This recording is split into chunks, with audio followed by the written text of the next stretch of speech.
What's up guys, Wolf here. Welcome to another Division 2 video. In today's video, I'm going to showcase what I believe to be the strongest build in the game. If you're a veteran player or you're a new player, this is the setup that you really need to use or to start using if you didn't know about it by now. And if you are using a similar setup, I recommend you adapt it and change it, switch it up to the way that I'm using it. I'm going to explain that now, why I believe this to be the new best version of it. The build I'm talking about is a max skill damage build utilizing a turret and a drone. So these two skills are unbelievably strong, and I showcased the highest damage build ever. This was actually quite a few years ago. I can't believe how time has flown. Now with that setup, we had some differences though, because now the capacitor is so much stronger and we can do so much more damage with our weapons through expertise. But not just that, the fact that we can have damage to targets out of cover on the capacitor weapon, and this has changed quite a few things. I don't think with a full damage build you should be actually using all yellow attributes like skill haste and skill damage, or skill damage or something else. I believe we should be making use of crit or headshot damage with a setup to get the full use out of it. So in this build I'm going to showcase a max damage turret and drone build, which will allow you to mince enemies in any content, in a group or solo. But if you're playing solo, you actually need to change the backpack talent, and I will go through that in the description shortly. Then you guys can enjoy some gameplay at the end of the video. So with this setup, I've focused on getting my critical hit chance up and focused on elevating my skill damage in the most efficient and effective way. Then when you throw your drone and throw your turret out, those two skills can clear a legendary mission by themselves without you even shooting. But vice versa, we can also not use our skills and clear a legendary mission by just shooting our weapon. So that's how powerful this setup is. You will out DPS all striker players in your group. They will not be able to keep up with you. Obviously there's situations to that, but generally speaking, the amount of damage we can output here is absolutely next level. And I recommend you guys definitely give this build a try. If you don't have this build in your loadout, you need to put this build in your loadout. So let's go through the setup in full detail. So here it is here. So I have got, it's quite simple guys. It's going to be technician specialization. Make sure skill damage is activated. We're going to be using the capacitor. Now this is a must use gun. It's just too good. We get damage for yellows, and we also have damage to targets out of cover, and you increase your skill damage as well when you stack it up. It's just too good. It absolutely beams. It's actually arguably one of the best guns in the game, even in PvP. And I've got expertise 16. The scalpel is my secondary, which allows me to get overcharge. It doesn't matter, you can use whatever secondary you want. The pistol is if I run out of ammo because I'm actively shooting my guns a lot, then I can proc in sync to get myself more skill damage. It's just to keep my skills ticking over if I need it, which is nice. It's quite handy that. So taking a look at the setup now, like I mentioned earlier, the best skill damage build is going to be quite simple. It's going to be perfectly combined arms, which is the force multiplier Hanayu named backpack. Then it's going to be a Wyvern and 3 Empress and Waveform with skill damage and whatever other yellow attribute you want to put on there. But because I want to make use of crit, which I recommend doing, as I mentioned before, the weapon is just too strong now. We need to make use of our guns because they are really good. I recommend using a Cheska because we need to get our crit chance up there, and it's very efficient to get 10% crit chance. You don't have to use this piece. You can go for something else, but just trust me, give it a whirl, because you can hit really hard. 111 crit damage with perfectly 60% crit chance to maximize my damage. This setup is for the most difficult content in the game. So because I've used a Cheska, if I wanted to use the Hanayu forced multiplier backpack, which is this right here, that will be 30% skill damage. We don't get a seconds increase. I wish we got more seconds here, like 4 or 5 seconds. That would make it even better. But 30% as opposed to 25%. So 5% extra skill damage. But the problem is it's a Hanayu bag, which means we only get skill haste. And then we would have to sacrifice, probably we would be sacrificing the Wyvern. So would you rather have 10% all the time skill damage or 5% situational skill damage? You can see where I'm going with this. Either way, you could use either one. It's not going to make too much of a difference to you. But if you want to fully maximize the setup, I recommend going with this, because with the Empress, we make use of all the pieces now with Empress with perfectly combined arms. Also, the best thing about this setup is if you're playing in a group, you're going to be using combined arms. What I will do if I'm going to be playing solo, and you can have a separate backpack for this. You don't have to re-roll the talent. That's just the way I like to do it, because I'm doing watch mules these days, so I have loads of materials. So tech support is going to be way better playing solo, because if you get pinched by enemies, you can't shoot, you lose so much damage. Tech support, your skills will help you so much. So I recommend using tech support, but there are other talents here if you want to go for that. It depends if you want to go for like vigilance, if you want to hit harder with your gun, but I recommend tech support playing solo and combined arms playing in a group. It's that simple. And all you got to do is peek, shoot your weapon, do up to 700k a bullet with your weapon, and your drone and your turret can do millions of damage themselves over a couple seconds. So the damage is absolutely unmatched, and the fact that we can do damage without even shooting is just ridiculous. And this is the top tier build. I don't think anything will ever come close to beating this, especially with the way I've done it. Let's take a look at a bit more detail. So the drone and the assault drone and the striker drone and assault turret. Now you can use the artificer hive and heal your turret. This is something I do actually do.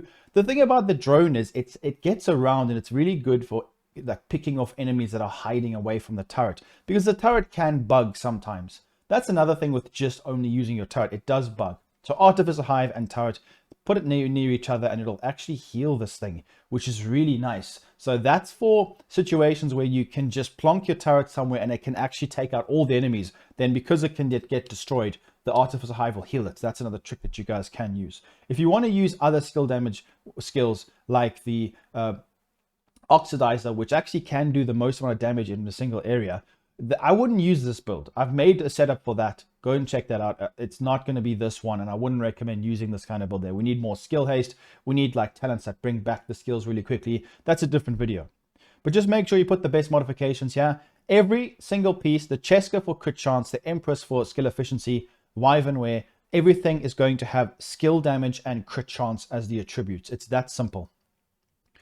And the thing about the setup is I've put 12% critical hit damage modifications on every single piece.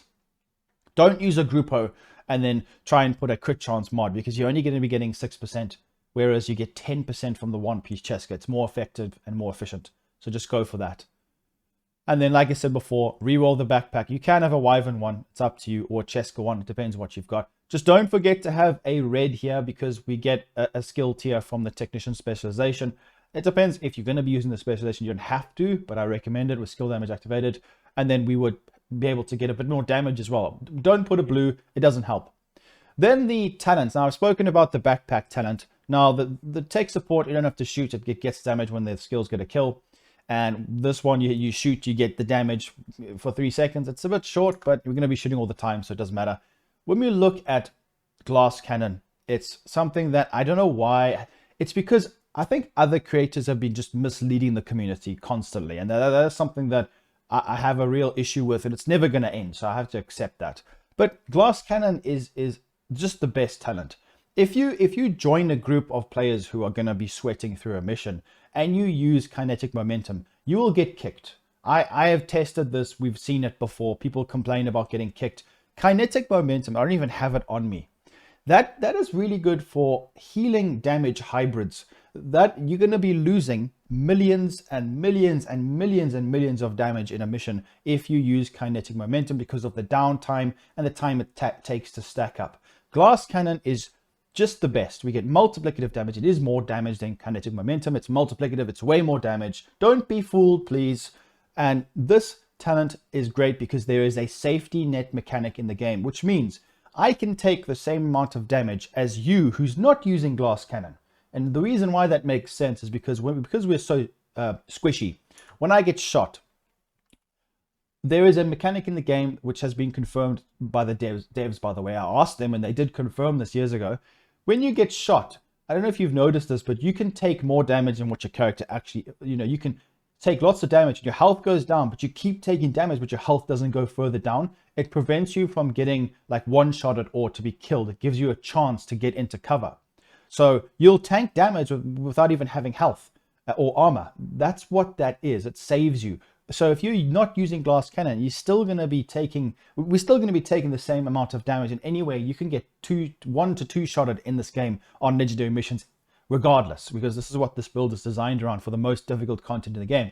So use glass cannon, just use it, and then go for this combined arms. If you're playing heroic casually, I wouldn't use this build. It's that simple. Why would you use this build? Just use a striker build or use a very relaxed a skill build, not something as hardcore as this, because this is for the most difficult content in the game. Another thing I want to mention is that you don't actually have to just go for crit. It's more efficient because there's a lot of robotic enemies in this game, but you can go for skill damage and headshot damage. That is a route that you could actually go to if you can hit headshots, and that's what you want to focus on. Also, you can use Perfect Glass Cannon, which is a Providence, which I wouldn't really recommend. I explained everything of why you shouldn't use that talent, because these skills sometimes go for headshots. Primarily, most of the time, actually, they go for headshots. But it is situational, and you can acquire slightly more damage, but overall it becomes less effective. So something that I do explain on the other video. Like I said, I will link all the videos down below. So hopefully I have explained everything for you guys. If you have a question, pop it down below and I'll be happy to answer it. So let's take a look at the stats, and just when you're using a setup like this, just be wary of where you place your turret. I think it's all about where you place your turret. Try and put it higher ground, but also things will block the turret, and just watch it, because this stupid thing, sometimes it gets stuck on one enemy and it won't move. So just be wary of that, because then you'll be losing lots of damage. So one thing I do actually want to talk about before we leave is this waveform holster, which alternating current is something that people don't like, but it's just too good to pass up. We need this, especially if you're going to be using 2 damage skills. If you're going to be using like the Artificer Hive and the turret, you can switch this out. You can use the Perfectly Combined Arms if that's the talent you want to go for, and then with the Cheska, then you can actually have the 3-piece Wyvern and then put that there. So you'll be able to have the Honeydew, the 3-piece, the Cheska, and the Wyvern. So that would be fine. And you just got to try and make sure you're efficient with what you're going to be using. But if you're using a build like this, you got to try and think of your situation and adapt it to suit that situation. It's very important to do that. So hopefully you enjoyed this video, guys. Please make sure to leave a like, subscribe, and I'll see you very soon in the next one. Peace out, guys.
Medical assistance needed.